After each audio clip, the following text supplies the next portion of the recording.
Hello everyone.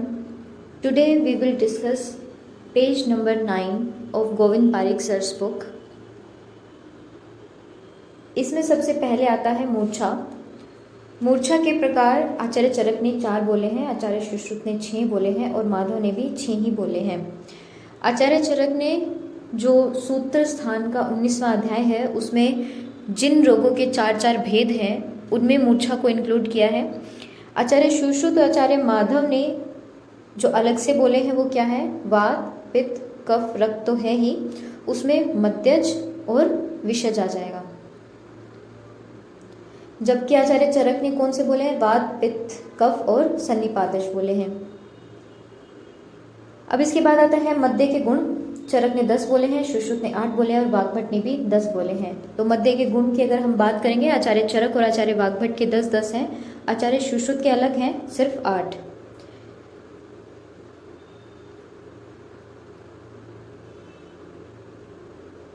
अब हम आते हैं स्वर भेद पर.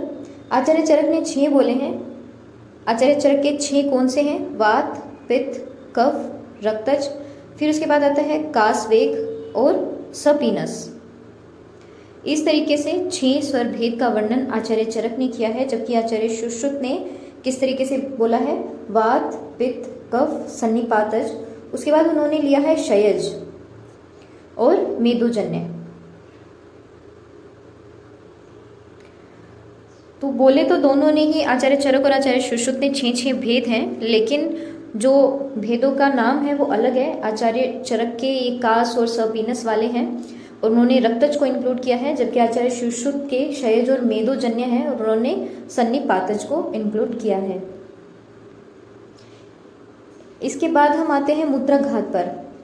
मूत्राघात, अब यहाँ पर आचार्य चरक का इन्होंने 8 और 13 बोला है.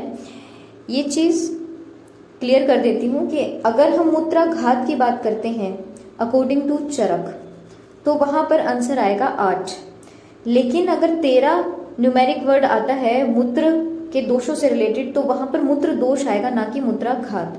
तो अगर पूछा जाए आचार्य चरक के अकॉर्डिंग मूत्र दोष कितने हैं तो वो आ जाएगा 13, और पूछा जाए मूत्राघात कितने हैं तो आएगा आंसर 8.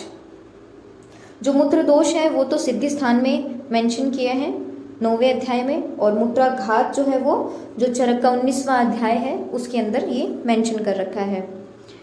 उसके बाद आते हैं वाग्भट ने 20 बोले हैं और माधव ने 13 बोले हैं. वाग्भट के 20 कैसे होते हैं, उन्होंने बस्ती दोष बोले हैं 12, बस्ती दोष 12. फिर उसके बाद उन्होंने बोला है मूत्रकृच 4, मूत्रकृच 4. अश्मरी उन्होंने बोला है 4, अश्मरी 4. इस तरीके से उन्होंने टोटल 20 बोले हैं मूत्राघात. आचार्य सुश्रुत ने जब मूत्राघात का वर्णन किया है तो आचार्य सुश्रुत ने 12 बोले हैं.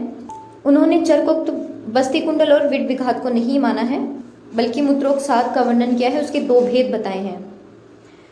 अब इसके बाद हम आते हैं तंत्र युक्ति पर. आचार्य चरक की है 36, आचार्य सुश्रुत की है 32.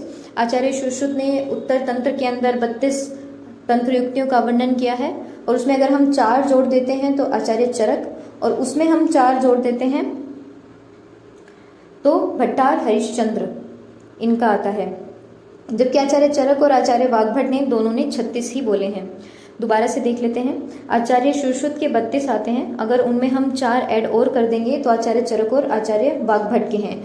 उनमें भी अगर हम 4 और ऐड कर देंगे तो वो भट्टार हरिश्चंद्र के आते हैं. भाव प्रकाश ने 2 एक्स्ट्रा माने हैं, इसलिए उनके 42 तंत्र युक्तियां आती हैं. अब हम आते हैं मूत्र के भेद. आचार्य चरक ने 8 बोले हैं, आचार्य सुश्रुत ने नरमूत्र को इंक्लूड किया है तो इसलिए उनके 9 होते हैं, जबकि आचार्य चरक के 8 ही हैं. मास वर्ग की जब हम बात करते हैं आचार्य चरक के 8 और आचार्य सुश्रुत के 6 होते हैं.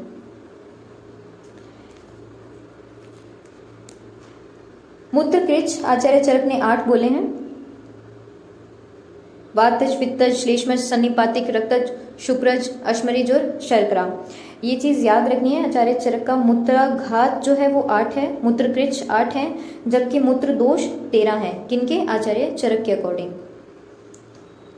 उसके बाद आता है बहिर्मुख स्रोतस। जब हम बहिर्मुख स्रोतस की बात करते हैं तो आचार्य सुश्रुत ने 9 बोले हैं और स्त्रियों में 3 एक्स्ट्रा, तो टोटल हो जाते हैं कितने, 12। जबकि आचार्य शरंधर ने 1 एक्स्ट्रा भ्रमरंध्र करके बोला है, तो इसलिए उनके 10 हो जाते हैं और स्त्रियों में 3 एक्स्ट्रा होके उनके टोटल 13 हो जाते हैं। जब हम योगवाही स्रोतों की बात करते हैं तो आचार्य सुश्रुत के 11 पेयर्स, 11 जोड़े जो है वो योगवाही स्रोतों में आते हैं। अब हम आते हैं मध्य की अवस्थाएं। चरक और सुश्रुत ने 3 ही बोली हैं, लेकिन माधव ने 4 करके बोले हैं। प्रथम, द्वितीय, तृतीय, चतुर्थ ऐसे करके 4 बोले हैं। अब हम आते हैं कृमि के भेदों पर। इसका एक निमोनिक है, जैसे एक सिंगर है बी प्राक करके, जिनके बहुत सारे गाने फेमस भी हुए हैं, तो मैंने उस तरीके से याद किया था कि वाग्भट व से शुरू होता है तो उनका बी प्राक, और चरक का है एम प्राक। सुश्रुत ने मलज या बाह्यज नहीं माना तो उनका है सिर्फ प्राक। और एक फॉर्मूला है, कौन सा, 2567 और इनका 776। अब ये मैंने कैसे किया, इसको हम डिकोड करते हैं। अगर हम आचार्य चरक की बात करें तो मलज 2 हैं, फिर उसके बाद पुरीषज 5 हैं, रक्तज 6 हैं और कफज 7 हैं। इसी तरीके से वाग्भट का भी आएगा, बाह्य 2 हैं, फिर उसके बाद पुरीषज 5 हैं, रक्तज 6 हैं और कफज 7 हैं। एम प्राक, बी प्राक। और सुश्रुत का फॉर्मूला क्या है, 776, ठीक है। पी से पुरीषज, आर से रक्तज और कफ से, के से कफज। तो इस तरीके से बहुत इजीली ये याद होगा। वाग्भट का व से शुरू होता है इसलिए बी प्राक, चरक का हो जाएगा एम प्राक और आचार्य सुश्रुत का सिर्फ प्राक। इनका फॉर्मूला है 2567। 567 तो सीक्वेंस में है, 2 से स्टार्ट होगा, बस ये याद रखना है। वाग्भट का भी सेम है 2567, जबकि सुश्रुत का है स से सुश्रुत, स से 776। तो इस तरीके से कृमि जो है, कितने उनके भेद हैं, कौन से भेद में कितने कितने टाइप हैं, ये हम इस तरीके से इजीली याद कर सकते हैं। अगर आपको ये वीडियो अच्छी लगे इसे लाइक कीजिए, शेयर कीजिए और आप कमेंट सेक्शन में आप बता सकते हैं कि आपको और कौन कौन से टॉपिक पढ़ने हैं। Thanks for watching.